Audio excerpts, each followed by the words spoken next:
നമസ്കാരം പ്രിയമുള്ളവർ, എല്ലാവർക്കും ഒരിക്കൽ കൂടി എൻ മീഡിയയിലേക്ക് ഹാർദമായ സ്വാഗതം.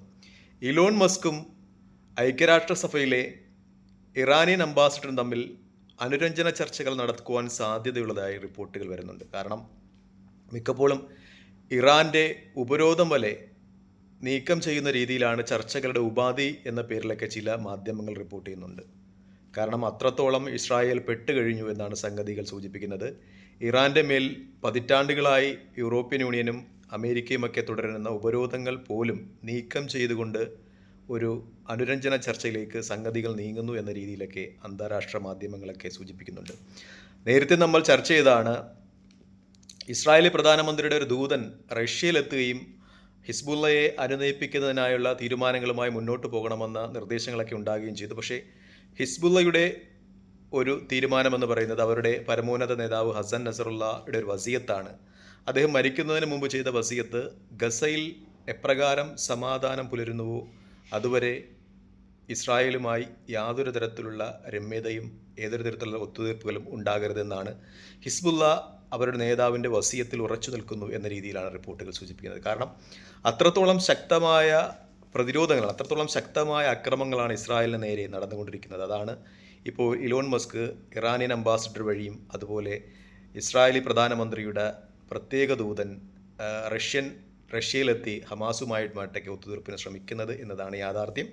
കേരളത്തിലെ പല ചാനലുകളും ഇറാൻ്റെ കയ്യിൽ ആയുധം തീർന്നു അല്ലെങ്കിൽ അങ്ങനെയുള്ള കാര്യങ്ങളൊക്കെ സൂചിപ്പിക്കുന്നുണ്ട്. അത് അന്താരാഷ്ട്ര മാധ്യമങ്ങളിലൊന്നും യാതൊരു തെളിവുമില്ലാത്ത കാര്യമാണ്. ചാനലുകളുടെ പേര് നിങ്ങൾ പറയരുത് എന്ന് പറഞ്ഞതുകൊണ്ട് മാത്രം ഞാൻ ഒഴിവാക്കുന്നുണ്ട്. കാരണം ഇന്നലെയും ഇസ്രായേലിൻ്റെ വാർ റൂമിൽ, കാരണം ഇസ്രായേലിൻ്റെ വാറുകൾ ക്രോഡീകരിക്കുന്ന സ്ഥലത്ത് ഹിസ്ബുള്ളയുടെ ആക്രമണം ഉണ്ടായിരിക്കുന്നു ചരിത്രത്തിൽ ആദ്യമായിട്ട് എന്നതാണ് ഏറ്റവും വലിയ വസ്തുത. അപ്പോൾ ആക്രമണത്തിൻ്റെ ഒരു തീവ്രത നമുക്ക് ഊഹിക്കാവുന്നതാണ്. ഈ അടുത്ത ദിവസങ്ങളിൽ ഈ യുദ്ധ അവലോകനം നടത്തുമ്പോൾ ഏറ്റവും കൂടുതൽ പ്രഹരമേറ്റിട്ടുള്ളത് ഇസ്രായേലിനാണ് എന്ന കാര്യത്തിൽ ഒരു സംശയവുമില്ല. കാരണം ചിലപ്പോൾ സിവിലിയന്മാർ, സാധാരണ ജനങ്ങൾ ഇസ്രായേലിൻ്റെ ആക്രമണത്തിൽ കൊല ചെയ്യപ്പെട്ടേക്കാം. ഞാൻ നേരത്തെ പറഞ്ഞു, ഇസ്രായേൽ യുദ്ധത്തിൽ അനുവർത്തിക്കുന്നത് ദഹിയ എന്ന് പറയുന്ന ഒരു യുദ്ധതന്ത്രമാണ്. അത് സിറിയയിലെ ഒരു പ്രദേശമാണ്. ആ പ്രദേശത്ത് പണ്ട് അവിടെ ഹിസ്ബുള്ള കേന്ദ്രീകരിച്ചിരുന്നു എന്നതിൻ്റെ പേരിൽ ആ ഗ്രാമം മൊത്തവും നശിപ്പിച്ചു കളഞ്ഞൊരു ചരിത്രമുണ്ട്. അതുപോലെയാണ് ഇസ്രായേൽ അവരുടെ യുദ്ധതന്ത്രങ്ങൾ ക്രോഡീകരിക്കുന്നത്. ഏതെങ്കിലും പ്രദേശത്ത് ഹിസ്ബുള്ളയുടെ സാന്നിധ്യമുണ്ട് എന്ന് തോന്നിയാൽ ആ ഗ്രാമങ്ങളെ അപ്പാടെ തന്നെ ബോംബുകൾ നശിപ്പിച്ചു കളയും. അതുകൊണ്ട് ഇസ്രായേൽ കൊല്ലുന്ന ആളുകളുടെ എണ്ണം കൂടുതലായിരിക്കാം, പക്ഷേ സൈനികരുടെയൊക്കെ ഒരു കണക്കെടുക്കുമ്പോൾ ഇസ്രായേലിനാണ് വലിയ നഷ്ടം എന്നത് ഏറ്റവും വലിയ യാഥാർത്ഥ്യമാണ്. അവരുടെ പ്രധാനമന്ത്രി പോലും കോടതിക്ക് മുന്നിൽ തൻ്റെ അഭിഭാഷക വൃദ്ധത്തെ കൊണ്ട് അറിയിച്ചിരിക്കുന്നത് തനിക്ക് ബങ്കറുകളിൽ നിന്ന് പുറത്തു വരാൻ കഴിയില്ല എന്നാണ്. കാരണം അദ്ദേഹം നേരിടുന്ന ചില അഴിമതി കേസുകളുടെ വിചാരണ കോടതിയിൽ നടക്കുകയാണ്. കോടതി അദ്ദേഹത്തോട് ഹാജരാകാൻ ആവശ്യപ്പെടുന്നു. അപ്പോൾ അദ്ദേഹം തൻ്റെ അഭിഭാഷകർ മുഖേന കോടതി അറിയിക്കുന്നത് തൽക്കാലം ബങ്കറുകളിൽ നിന്ന് പുറത്തു വിടുവാൻ കഴിയില്ല, തൻ്റെ സുരക്ഷയെ അത് ബാധിക്കും എന്ന രീതിയിൽ തന്നെയാണ്. എന്ന് വെച്ചാൽ അക്രമങ്ങൾ ഉണ്ടാകുന്നത് ഇസ്രായേലിന് എതിരെയാണ് എന്നതാണ് ഇപ്പോൾ ഈ അടുത്ത ദിവസങ്ങൾ കാണുന്ന ഏറ്റവും വലിയ യുദ്ധസംഗതി. എന്ന് വെച്ചാൽ മിക്കപ്പോഴും ഞാൻ നേരത്തെ സൂചിപ്പിച്ചതുപോലെ തന്നെ ഹൈഫ മുതലായ ടൂറിസം കേന്ദ്രങ്ങളിൽ അവിടെ നിന്ന് ഇസ്രായേലി ടൂറിസത്തിൻ്റെ നട്ടല്ലൊടിക്കുന്ന രീതിയിൽ തന്നെയാണ് അക്രമങ്ങളുടെ ഒരു പരമ്പര നടക്കുന്നത്.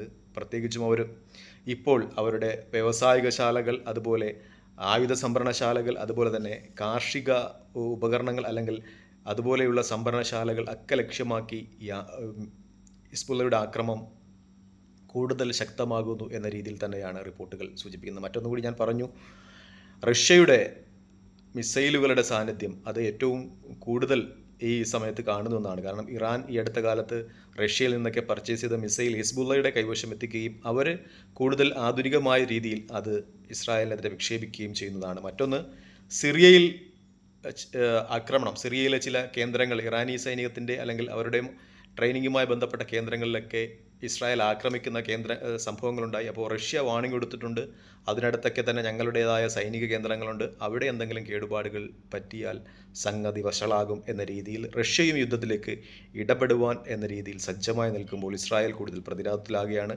അതുകൊണ്ടാണ് അവർ അന്താരാഷ്ട്ര തലങ്ങളിലൊക്കെ ചർച്ചകൾ ഒക്കെ ഇങ്ങനെ പുരോഗമിപ്പിക്കുന്നത്, മറ്റുള്ള അവരുടെ സഖ്യ രാജ്യങ്ങളെയൊക്കെ സ്വാധീനിച്ചെന്നതാണ് ഏറ്റവും വലിയ കാര്യം. മറ്റൊന്ന്, ഡൊണാൾഡ് ട്രംപ് അധികാരത്തിലേൽക്കുമ്പോൾ കേരളത്തിലെ മാധ്യമങ്ങൾ പറഞ്ഞതുപോലെ ഒരു ഇസ്രായേൽ അനുകൂല സമീപനമുണ്ടാകുന്നില്ല എന്നതാണ് മിക്കപ്പോഴും ചില വാർത്തകളിൽ നിന്ന് കിട്ടുന്ന വിവരങ്ങളനുസരിച്ച് ഇസ്രായേലിന് കൊടുക്കുന്ന സൈനിക സഹായം വെട്ടിക്കുറയ്ക്കുക എന്ന ഒരു തീരുമാനം ട്രംപ് ഭരണകൂടം എടുത്തേക്കാം എന്ന രീതിയിലൊക്കെയുള്ള വാർത്തകളും ഇസ്രായേലിനെ കൂടുതൽ സമാധാനത്തിന് അല്ലെങ്കിൽ ചർച്ചകളിലൂടെ പ്രശ്നങ്ങൾ പരിഹരിച്ച് ബന്ദികളുടെ മോചനം സാധ്യമാക്കുക എന്ന രീതിയിലേക്ക് കൊണ്ടുപോകുന്നു എന്നാണ് യാഥാർത്ഥ്യം. കാരണം ട്രംപ് ഈ വരവിൽ കൂടുതൽ ഇസ്രായേലിനേക്കാൾ തൻ്റെ രാജ്യമായ അമേരിക്കയുടെ സാമ്പത്തിക ഭദ്രതയ്ക്കാണ് കൂടുതൽ പ്രാധാന്യം നൽകുന്നത്. നമുക്കറിയാം ഇസ്രായേലിൻ്റെ പ്രതിരോധ ബഡ്ജറ്റിൽ നല്ലൊരു ഭാഗം അമേരിക്കയുടെ സംഭാവനയാണ്. അമേരിക്ക എന്ന് പറയുന്ന രാജ്യമില്ലെങ്കിൽ ഇസ്രായേൽ എന്ന് പറയുന്ന രാജ്യത്തിൻ്റെ നിലനിൽപ്പ് വളരെ അപകടകരമാണ്.